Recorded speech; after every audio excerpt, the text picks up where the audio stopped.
Thank you. Nice crowd. What a good-looking group of people. Well, we have some very, very good news today, and a lot of good things are happening for our country. Please sit down. My fellow Americans, this is Liberation Day, waiting for a long time. April 2nd, 2025 will forever be remembered as the day American industry was reborn, the day America's destiny was reclaimed, and the day that we began to make America wealthy again. We're going to make it wealthy, good and wealthy. For decades, our country has been looted, pillaged, raped, and plundered by nations near and far, both friend and foe alike. American steel workers, auto workers, farmers, and skilled craftsmen, we have a lot of them here with us today. They really suffered gravely. They watched in anguish as foreign leaders have stolen our jobs, foreign cheaters have ransacked our factories, and foreign scavengers have torn apart our once beautiful American dream. We had an American dream that you don't hear so much about. You did 4 years ago, and you are now, but you don't too often, and for many years and decades even, you didn't hear too much about. Our country and its taxpayers have been ripped off for more than 50 years, but it is not going to happen anymore. It's not going to happen. In a few moments, I will sign a historic executive order instituting reciprocal tariffs on countries throughout the world. Reciprocal, that means they do it to us and we do it to them. Very simple. Can't get any simpler than that. This is one of the most important days, in my opinion, in American history. It's our declaration of economic independence. For years, hardworking American citizens were forced to sit on the sidelines as other nations got rich and powerful, much of it at our expense. But now it's our turn to prosper, and in so doing, use trillions and trillions of dollars to reduce our taxes and pay down our national debt, and it'll all happen very quickly. With today's action, we are finally going to be able to make America great again, greater than ever before.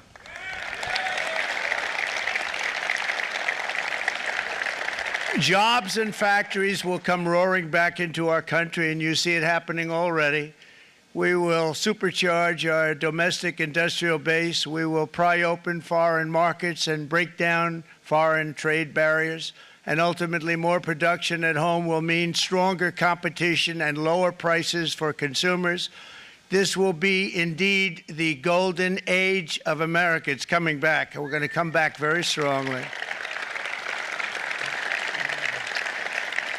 We're pleased to be joined on this momentous occasion by Vice President J.D. Vance. J.D., thank you. Thank you.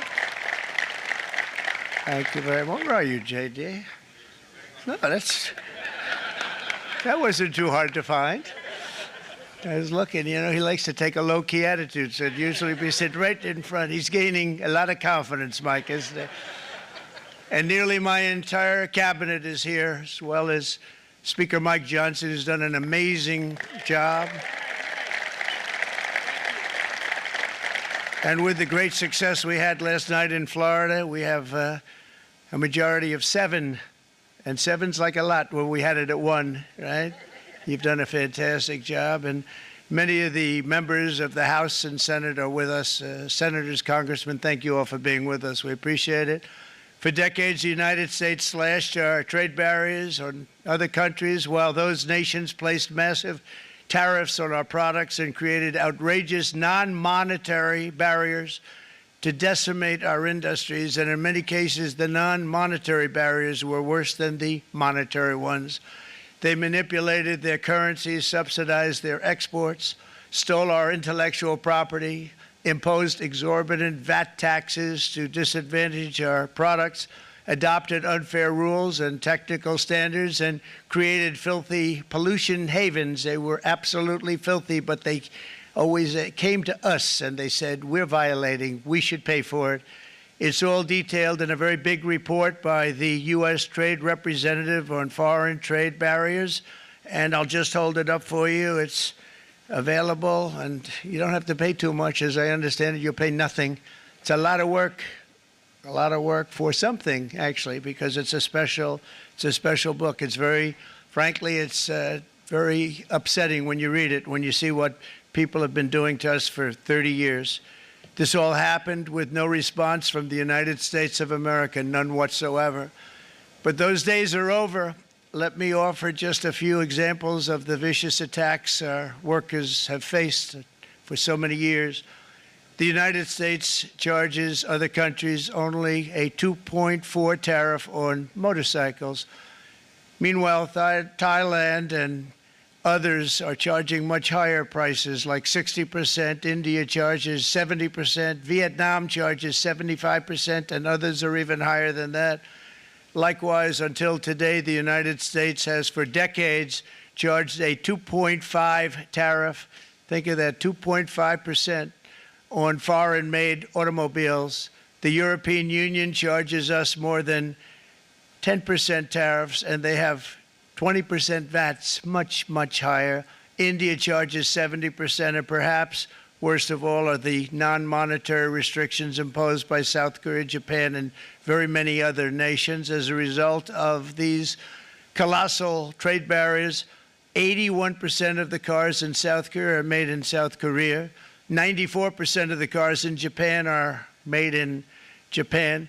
Toyota sells 1 million foreign-made automobiles into the United States, and General Motors sells almost none.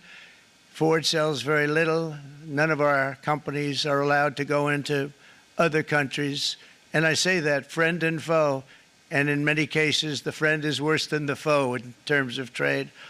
But such horrendous imbalances have devastated our industrial base and put our national security at risk. I don't blame these other countries at all for this calamity. I blame former presidents and past leaders who weren't doing their job. They let it happen, and they let it happen to an extent that nobody can even believe. That's why, effective at midnight, we will impose a 25% tariff on all foreign-made automobiles.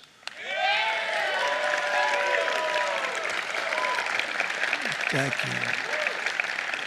Brian, I'd like to have you come up here for a second, okay?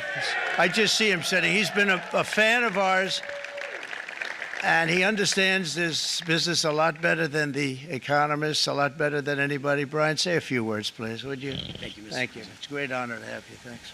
Thank you, Mr. President. I grew up just north of Detroit, Michigan, in Macomb County, known as the home of the Reagan Democrats. My first vote for president was for Ronald Reagan. I thought that was going to be the best president I ever saw in my lifetime until Donald J. Trump came along.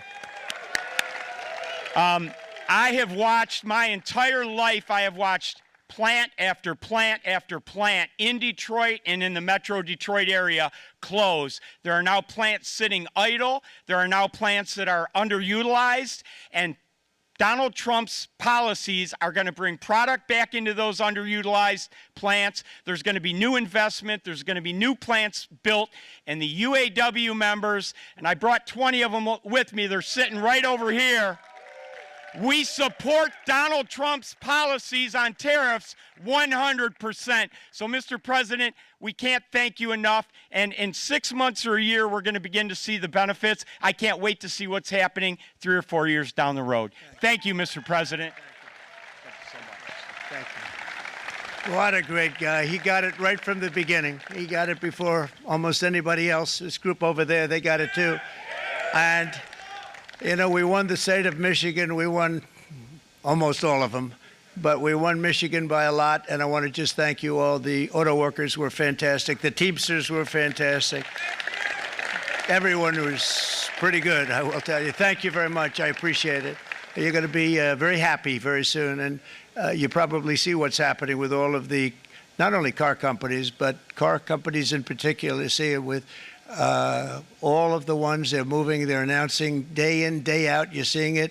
Nobody's ever seen anything like that. With today's actions, we're also standing up for our great farmers and ranchers who are brutalized by nations all over the world. Brutalized. Canada, by the way, imposes a 250 to 300% tariff on many of our dairy products. They do the first the first can of milk. They do the first little carton of milk at a very low price, but after that it gets bad, and then it gets up to 275, 300%. So when they're figuring what's Canada charging, they say, oh, about 2%, 3%. But take a look at what happens down the road. When you look a little bit, it's not a pretty picture, and we don't like it, and it's not fair. It's not fair to our farmers. It's not fair to our country. And with countries like Canada, you know, we subsidize a lot of countries and keep them going and keep them in business. In the case of Mexico, it's $300 billion a year. In the case of Canada, it's close to $200 billion a year. And I say, why are we doing this? Why are we doing this? I mean, at what point do we say, you got to work for yourselves, and you got to, this is why we have the big deficits. This is why we have that amount of debt that's been placed on our heads over the last number of years, and we're really not taking it anymore. Through non-tariff barriers, the European Union bans imports of most American poultry. You understand? They say, we want to send you our cars, we want to send you everything, but we're not going to take anything that you have. Australia bans, and they're wonderful people and wonderful everything, but they ban American beef, yet we imported $3 billion of Australian beef from them just last year alone. They won't take any of our beef. They don't want it because they don't want it to affect their farmers. And you know what? I don't blame them, but we're doing the same thing right now, starting about midnight tonight, I would say. And China charges American rice farmers an overquota, it's called, a tariff rate of 65%. South Korea charges 50%. Actually, they charge different, from 50% to 513%. And Japan, our friend, charges us 700%. But that's because they don't want us selling rice and other things. Who can blame them, Madam Secretary? Agriculture, great job you did on eggs, by the way. The egg prices came down 50%. You got them down 50% once we got involved. They were going through the sky. The egg prices, they were going through the sky, and you did a fantastic job. Now we have lots of eggs, and they're much cheaper, down about 59% now, and they're going down further. We charge 2.8% for so many things that other countries are charging 200%, 300%, and 400% for. If imposing tariffs and protective barriers made nations poor, then every country on earth would be racing to eliminate these policies, and China would be the first on line. They run a very strong country, but they're not first in line, and the American people are paying a very big price. From 1789 to 1913, we were a tariff-backed nation, and the United States was proportionately the wealthiest it has ever been. So wealthy, in fact, that in the 1880s, they established a commission to decide what they were going to do with the vast sums of money they were collecting. We were collecting so much money so fast, we didn't know what to do with it. Isn't that a nice problem to have? What do you think, Marco? Good problem? Marco would love that problem. But we don't have that problem anymore, but we're not going to have it very much longer, I will tell you. But they collected so much money, they actually formed a commission to determine what they were going to do with the money, who they were going to give it to, and how much. Then in 1913, for reasons unknown to mankind, they established the income tax so that citizens, rather than foreign countries, would start paying the money necessary to run our government. Then in 1929, it all came to a very abrupt end with the Great Depression, and it would have never happened if they had stayed with the tariff policy. It would have been a much different story. They tried to bring back tariffs to save our country, but it was gone. It was gone. It was too late. Nothing could have been done. It took years and years to get out of that depression, far longer than even FDR had that office right over there for a long period of time. The ramp system, that's rather intricate, was built because of him, and every time you walk up, you think of him, and he did a great job in many ways, but it lasted long beyond his terms, as you know. But it's not too late any longer, and we're going to start being smart, and we're going to start being very wealthy again. We're going to be wealthy as a country because they've taken so much of our wealth away from us. We're not going to let that happen. We truly can be very wealthy. We can be so much wealthier than any country. It's not even believable, but we're getting smart. Nearly a century later, in the face of unrelenting economic warfare, the United States can no longer continue with a policy of unilateral economic surrender. We cannot pay the deficits of Canada, Mexico, and so many other countries. We used to do it. We can't do it anymore. We take care of countries all over the world. We pay for their military. We pay for everything they have to pay. And then when you want to cut back a little bit, they get upset that you're not taking care of them any longer. But we have to take care of our people, and we're going to take care of our people first. And I'm sorry to say that.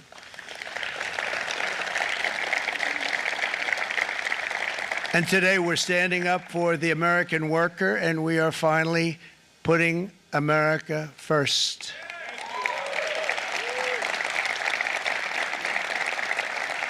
In Sleepy Joe Biden's last year in office, the United States hemorrhaged 100,000 manufacturing jobs, and the number was going through the roof at levels never seen before. And our trade deficit reached a record $1.2 trillion, which is unheard of.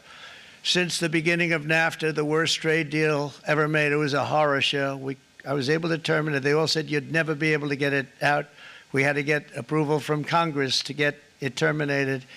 We had to live with that deal. It was the worst trade deal ever made by far. But since the very beginning of NAFTA, our country lost 90,000 factories. Think of what that is, 90,000. Think about putting a map up and putting tax on it. You wouldn't have enough room. 90,000. I said, is that possible? We had it checked 4 different times, and it was actually somewhat higher than that. And 5 million manufacturing jobs were lost while racking up trade deficits of $19 trillion. That was the worst trade deal ever made. As a result of these gigantic losses, foreign nations now own $26 trillion more of American assets than think of this, than the Americans own of their own foreign assets or other foreign assets. The United States can no longer produce enough antibiotics to treat our sick. We have a tremendous problem. We have to go to foreign countries to treat our sick. If anything ever happened from a war standpoint, we wouldn't be able to do it. We import virtually all of our computers, phones, televisions, and electronics. We used to dominate the field, and now we import it all from different countries. A single shipyard in China now produces more ships every year than all of the American shipyards combined. Think of that. And it was a business that we used to dominate. We used to dominate it totally. In short, chronic trade deficits are no longer merely an economic problem. They're a national emergency that threatens our security and our very way of life. It's a very great threat to our country. And for these reasons, starting tomorrow, the United States will implement reciprocal tariffs on other nations. It's been a long time since we even thought of that. We used to think about it a lot. We didn't think about it for many decades, and you see what's happened. For nations that treat us badly, we will calculate the combined rate of all their tariffs, non-monetary barriers, and other forms of cheating. And because we are being very kind, we're kind people, very kind. You're not so kind when you got ripped off with your salaries. My auto worker friends and my Teamster friends and all of the unions that typically voted Democrat, they're not voting Democrat anymore because worker, whether union or non-worker, they're for the Republicans now. That's what happened. But we will charge them approximately half of what they are and have been charging us. So the tariffs will be not a full reciprocal. I could have done that, yes, but it would have been tough for a lot of countries who didn't want to do that. I'd like to see the chart if you have it. Could you bring it up, Howard? This is our great Secretary of Commerce, Howard Lutnick. Thanks, Howard. So if you look at that, China, first row, China, 67%. That's tariffs charged to the USA, including currency manipulation and trade barriers. So 67%, I think you can, for the most part, see it. Those with good eyes, with bad eyes. We didn't want to bring, it's very windy out here. We didn't want to bring out the big charts because it had no chance of standing. Fortunately, we came armed with a little smaller chart. So 67%, so we're going to be charging a discounted reciprocal tariff of 34%. I think, in other words, they charge us, we charge them less. So how can anybody be upset? They will be because we never charge anybody anything, but now we're going to charge. European Union, they're very tough, very, very tough traders. You know, you think of European Union, very friendly. They rip us off. It's so sad to see. It's so pathetic. 39%, we're going to charge them 20%, so we're charging them essentially half. Vietnam, great negotiators, great people. They like me, I like them. The problem is they charge us 90%. We're going to charge them 46% tariff. Taiwan, where they took all of our computer chips and semiconductors. We used to be the king, right? We were everything. We had all of it. Now we have almost none of it, except the biggest company is coming in. We're going to end up with almost 40%. Lee Zeldin's working to get their approvals. And it's an amazing company. Mr. Wei, of one of the great companies of the world, actually. They're coming in from Taiwan, and they're going to build one of the biggest plants in the world, maybe the biggest for that. But 64%, we're going to charge them 32%. Japan, very, very tough, great people. And again, I don't blame the people for doing it. I think they're very smart in doing it. I blame the people that sat right in that Oval Office, right over there, right behind the Resolute desk or whichever desk they chose. Japan, 46%. They would charge us 46%, and much higher for certain items like cars, you know, little items like cars. 46%, we're charging them 24%. India, very, very tough, very, very tough.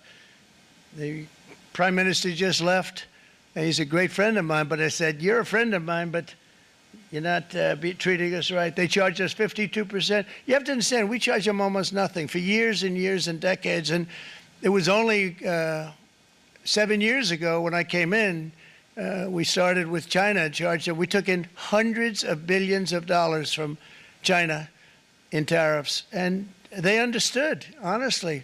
President Xi understood. He said, look, I understand, and the other countries, and they all understand.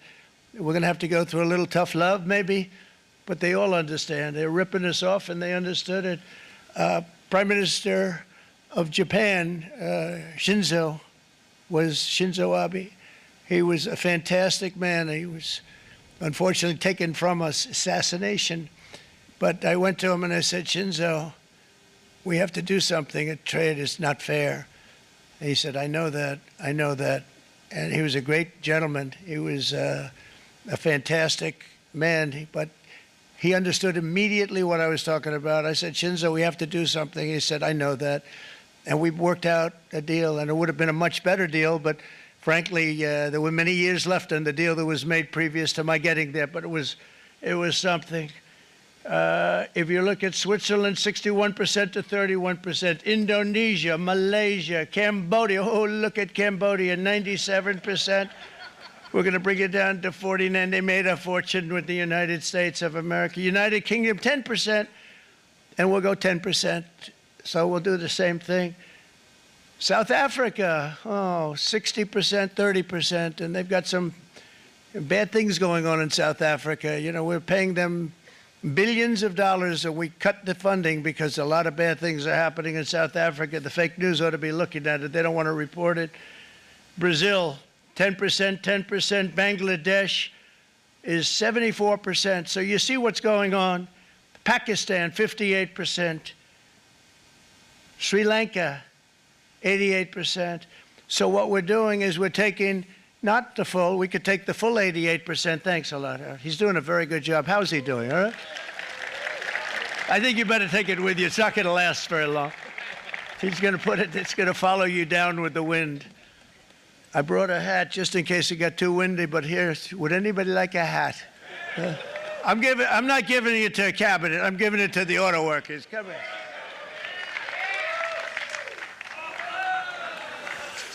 Thank you, fellas. Get it. That's it. That's it. They deserve it more than our cabinet. Our cabinet has plenty of hats. But you see the numbers. The numbers are so disproportionate. They're so unfair. At the same time, we will establish a minimum baseline tariff of 10%. You notice that on the chart? And that'll be on other countries to help rebuild our economy and to prevent cheating. So we're going to have a minimum of cheating, and we're going to be very severe on the people that at the gate that watch the tariffs and watch the product coming in, because there's been a lot of bad things happening at the gate because the money is so enormous that you're talking about. There's never been probably anything like it in terms of the enormity, and there are a lot of bad things happen at the people that do the check-in, and they're looking at 10-year jail sentences if they do play. We're going to treat them so good, but if they cheat, the repercussions are going to be extremely strong. Foreign nations will finally be asked to pay for the privilege of access to our market, the biggest market in the world. We're right now the biggest market in the world. We had a great country 4 years ago in terms of the economics. We were doubling up on China. We were doing so well. Nobody was going to catch us, but so much of it slipped away over the last 4 years under Biden. I campaigned on this policy throughout last year, and today that promise was made, and it was also a promise, as you know, that was kept. Promises made, promises kept. To any company that objects to our common sense reciprocal tariffs, again, reciprocal, back and forth, back and forth. And I call this kind reciprocal. This is not full reciprocal. This is kind reciprocal. But what we do is we cut it in half. We charge them. My answer is very simple if they complain. If you want your tariff rate to be zero, then you build your product right here in America, because there is no tariff if you build your plant, your product in America. And we've seen companies coming in like we've never seen before. Likewise to all of the foreign presidents, prime ministers, kings, queens, ambassadors, and everyone else who will soon be calling to ask for exemptions from these tariffs. I say, terminate your own tariffs, drop your barriers, don't manipulate your currencies. They manipulate their currencies like nobody can even believe, which is a bad, bad thing and very devastating to us. And start buying tens of billions of dollars of American goods. Tariffs give our country protection against those that would do us economic harm. And many people were looking to do us economic harm. Maybe not so obviously, but they were doing tremendous economic harm. But even more importantly, they will give us growth. These tariffs are going to give us growth like you haven't seen before. And it'll be something very special to watch. I am so looking forward. And Brian, it's going to happen even faster than you said. You know, you might say, but it's already started. It's already started. Work's already begun on plants all around the country. And you see that as before. These are big, rich companies. We have $61 billion started on a big plant going up. It's going to be announced over the next 2 days, and they already started work. Many of these the biggest companies in the world, they've committed to build, build, build. We're going to build, build, build, sir. And they came here to see me, and they wanted to know if they could have a press conference. I do as many as I can. I'm pretty busy trying to stop Russia and Ukraine and the Middle East. We got to stop that. We got to stop the Houthis, which we're making tremendous. They like shooting ships down and out of the water, sinking ships. They get a kick out of it, but they're not getting such a kick out of it now, are they, Mr. Secretary? They're not getting such a kick out of that now. But here are just a short list of some of the companies that have already announced and committed to investment. And this is a company that built its factories and its plants in China. Apple is going to spend $500 billion. They never spent money like that here. They're going to build their plants here. SoftBank, OpenAI, and Oracle, great companies, are investing $500 billion almost immediately.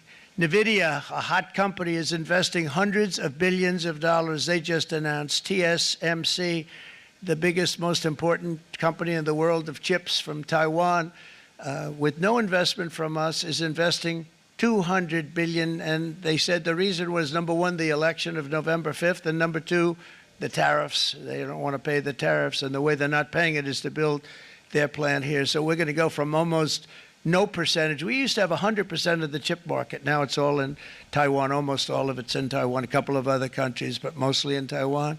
And think of it, we had 100%. We lost it because of people in that office that didn't do their job. They allowed it to be stolen from us. Johnson & Johnson, great company, $55 billion. Eli Lilly, $27 billion. Meta is investing $500 billion. Wow. The Mac is investing $20 billion. CMA, CGM, $20 billion. And then you have Merck and Clarios, Stellantis, General Motors, GE Aerospace, Honda, Nissan, Hyundai are all putting in billions and billions of dollars, and they're committed 100%. So. And we've never had, and this is after 2.5 months. This is after just a short, this all took place as soon as we came out with what everybody wanted to do. You know, I watched a gentleman today on television, used to work with Lee Iacocca, a very respected automobile person, and he said, you know, because they're asking people, and they try and get as many negative people as they can, but they can't find them too much. It's pretty hard to find in terms of what we're doing, especially when they see all this investment. They said, so tell me, what do you think of what Trump is doing from the automobile standpoint? He said, I can't believe it. Somebody is finally, he's an older guy, real pro, really top guy, with Lee Iacocca. He said, I never thought I'd see the day when this would happen, where somebody had the courage to go and do what has to be done. This is transforming our nation. Our entire nation is going to be transformed, not only with the cars, but on every single other item that's built. We're going to become an industrial powerhouse. And he said that so beautifully today. In fact, I'm going to find out, I'm going to get a tape, and Bruce, I'm going to get that tape, and I'm going to send it to you out in Long Island, and you're going to play it for the people. And all your union workers and your non-union workers out there, you got a pretty even split. But we have, so far, it looks like we're going to have about $6 trillion of investments, and you wouldn't do that in years in this country over the last number of years. $6 trillion, and that's going to be much higher by the end of the year. And think of what $6 trillion is. You wouldn't have even a small percentage of that under this other system. We're going to be an entirely different country, and it's going to be fantastic for the workers. It's going to be fantastic for everyone. There will never have been a transformation of a country like the transformation that's already happening in the United States of America. It's an incredible thing to watch, and it's incredible to meet with the top people, people that you read about, very wealthy people, or people that are great managers and executives and presidents of big public companies, and to watch the enthusiasm they have now that they didn't have. They gave up on our country. They went to foreign countries and they built. Companies are pouring into our country at levels never seen before, with jobs and money to follow, and it's really beautiful. In the coming days, there will be complaints from the globalists and the outsourcers and special interests and the fake news. Always, the fake news will always complain. But never forget, every prediction our opponents made about trade for the last 30 years has been proven totally wrong. They were wrong about NAFTA. They were wrong about China. They were wrong about the Trans-Pacific Partnership, which would have been a disaster if I didn't terminate it. If I didn't terminate that, United Auto Workers, you would have had no jobs in this country. You would have had no jobs. It was all going to other countries. In my first term, they said tariffs would crash the economy. Instead, we built the greatest economy in the history of the world. And again, I have great respect for President Xi of China, great respect for China, but they were taking tremendous advantage of us, and I commend them for that. I say, hey, if you can get away with it, that's okay. But, you know, they understand exactly what's happening, and they probably, most of them are saying it's about time they did something, but, and they're going to fight, and they're going to fight fair. Everyone's going to fight. You know, it's like, I say to the leaders, look, you got to take care of your country, but we have to start taking care of our country now. We can't do what we've been doing for the last 50 years. From the day of my election, the stock market went up in my first term 88%, with NASDAQ going up 155%, more than any president has ever had in any term in office, by far. And I think we're going to blow that away. And maybe the numbers won't show, but I think they're going to show much better than even those numbers. But what you're going to see is you're going to see activity, that empty, dead sites, factories that are falling down, those factories will be knocked down, and they're going to have brand new factories built in their place. They're not only talking about renovating, they're talking about brand new, the best anywhere in the world, the biggest anywhere in the world. I have a friend who builds car plants, and I said, I want to see the biggest and the best. He said, well, we have to go to Mexico. I said, no, I want to see it in the United States. He said, we're not building them in there. This is a year and a half ago during the campaign. He said, we're not building it. You'd have to go to Mexico. When I was starting to decide to run, and I went to #1 in the polls very rapidly, I want to say, like let's say in the first hour, and then shortly thereafter, it looked like I was going to win, and the fake news was saying, "Oh no, don't do this." What they don't know is if I didn't win, they would have really been in trouble, because nobody wants to read them anyway. But I tell you what, when it looked like I was going to win, I announced that I was going to be doing exactly what we're talking about today. Great consistency, actually, because I've been talking about it for 40 years, but because I saw what was happening 40 years ago. If you look at my old speeches when I was young, very handsome, my old speeches, and that people would say I'd be on a television show, I'd be talking about how we were being ripped off by these countries. I mean, nothing changes very much. The only thing that changed were the countries, but nothing really changes. But it's why it's such an honor. It's such an honor to be finally able to do this. If you look at China, I took in hundreds of billions of dollars in my term, hundreds of billions. They never paid 10 cents to any other president, and yet they paid hundreds of billions, so much so that Biden couldn't do anything. They wanted to try and terminate it because he had a very special relationship with China. You know what the relationship was? He had a special relationship. But the numbers were so big, that they couldn't do it. So they did ease it up. They did things that they shouldn't have done. They made it a lot more comfortable for them, but they couldn't do it because the numbers were hundreds of billions of dollars, and I did that. And we were on our way to doing something like incredible. And then we had a very bad election happen, a very bad election. A lot of bad things happened. So when I said we got to do it again, I said we have to make it too big to rig. And we made it too big to rig, and we won in records. And it was a monumental win. And it was such an honor to see so many of you, like Brian and your friends, here with us to celebrate, and to more importantly celebrate what we're doing, because that wouldn't be a full celebration if we didn't do this, because this will be an entirely different country in a short period of time. It'll be something the whole world will be talking about it. The critics made the very tired predictions earlier this year, but in February, core inflation dropped to the lowest rate in 4 years, and the price of eggs, as you know, just in a month and a half, we were there for 4 weeks, and the first week I got blamed for eggs. I said, I just got here. They said eggs have gone up at like 250%, and you can't get eggs, and they were going crazy. And I said, I just got here.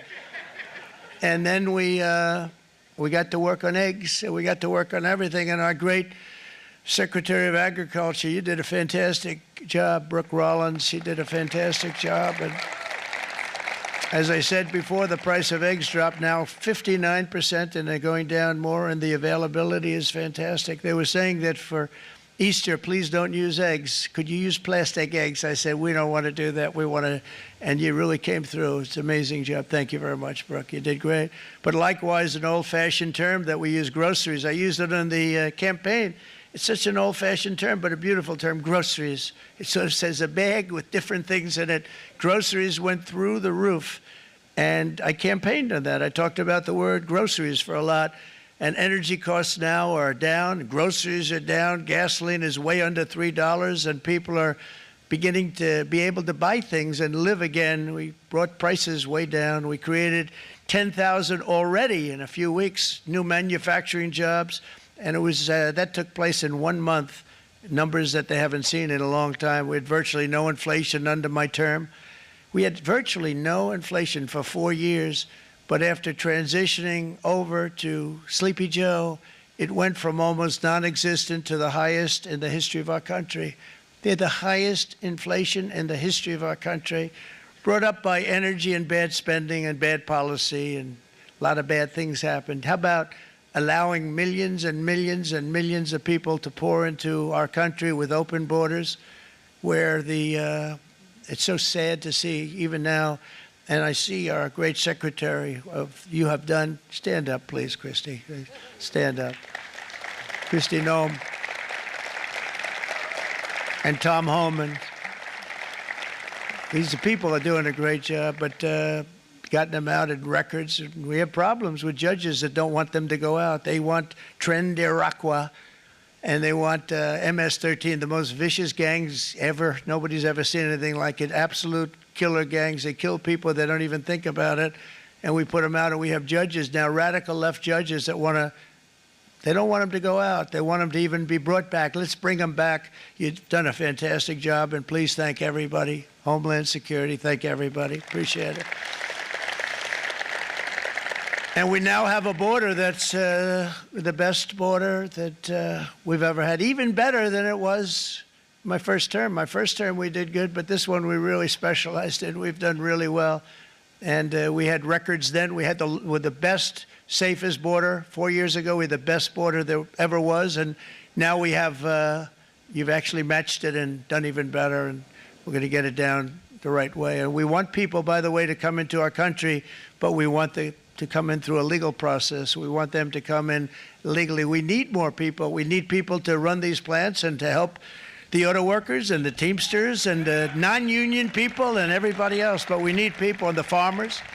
And we're going to let people come in, but they want to come in. We want them to come in legally. They have to have the capability of loving our country, not people that hate our country. We don't want them in our country.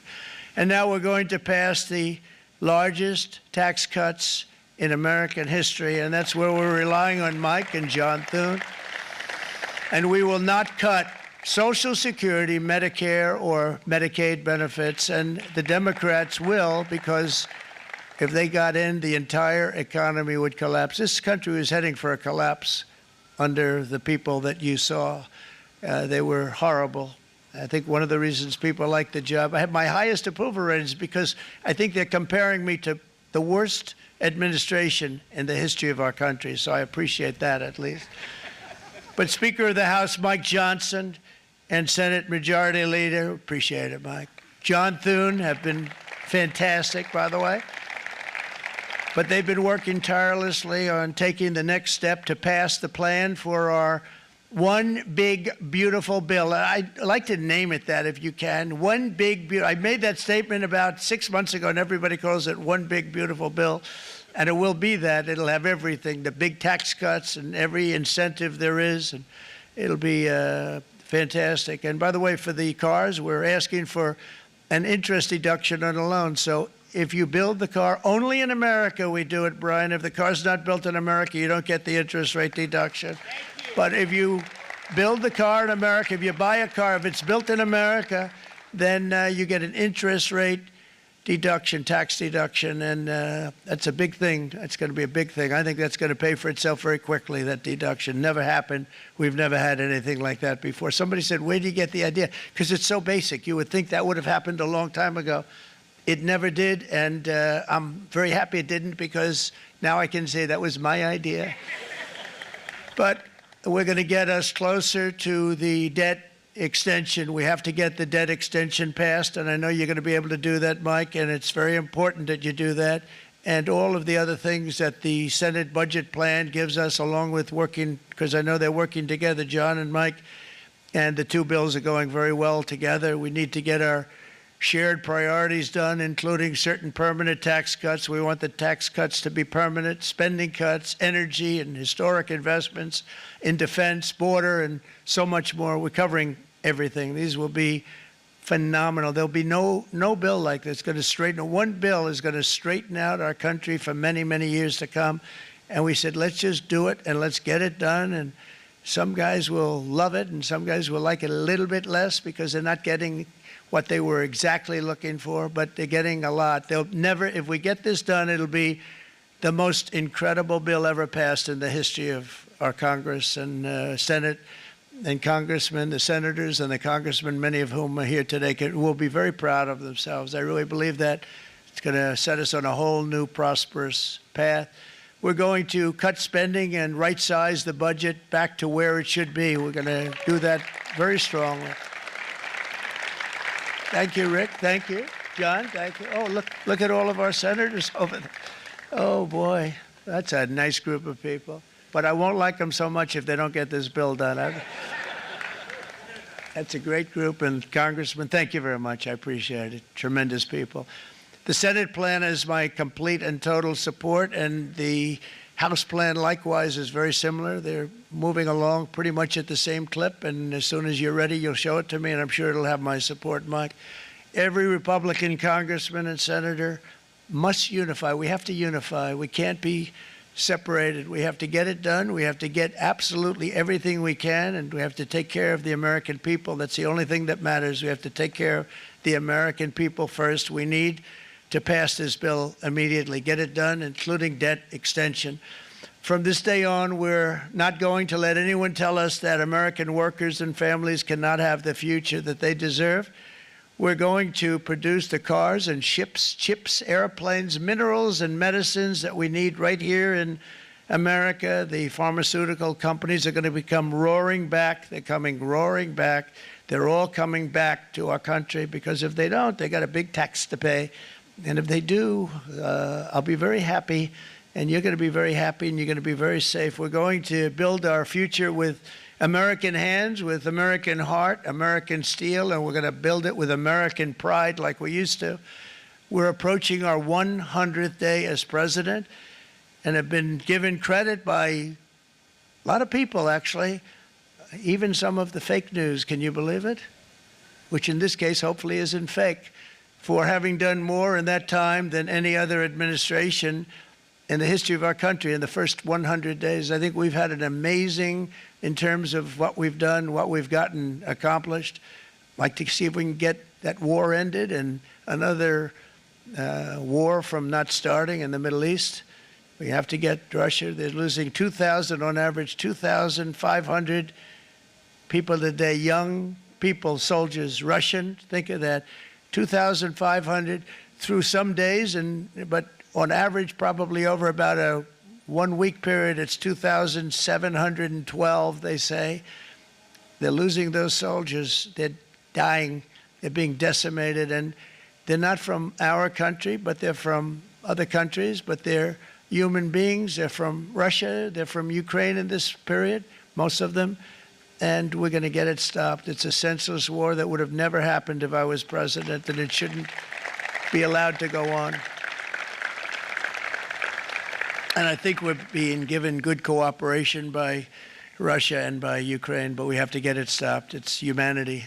It's humanity. It's a terrible thing.